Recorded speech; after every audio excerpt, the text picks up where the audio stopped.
ఎవరికైనా ఏదైనా శుభం కలిగితే ఆ శుభానికి కారణం ఎవరు అంటే శంకరుడే. నేను చెప్పట్లేదు ఈ మాట, శాస్త్రములు చెప్పే.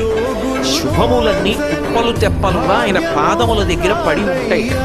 ఆయన అనుగ్రహించాడు అనుకోండి, ఓసారి ఇలా అంటే అది ఎగిరి వెళ్ళి ఇంటికి తోరణంగా పడుతుంది. అందుకే ఒక గొడుసు కవి ఒక మాట అన్నాడు, నేను ఓ పువ్వు పట్టుకొచ్చి మీ పాదాల మీద వేశాను అనుకోండి, నేను వేసినది ఏది పువ్వు, మీ పాదముల మీద ఉన్నదేది పువ్వు.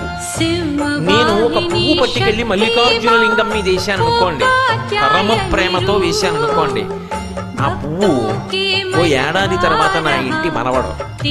నేను ప్రేమతో వేసిన పువ్వు 2 ఏళ్ల తర్వాత నా ఇంట్లో మనవరాలు. నేను ప్రేమతో వేసిన పువ్వు నేను కట్టుకునే ఒక ఇల్లు. నేను వేసిన పువ్వు నాలో కలిగేటటువంటి భక్తి. నేను వేసిన పువ్వు ఏ వయస్సులో నాకు రావాలో ఆ వయసు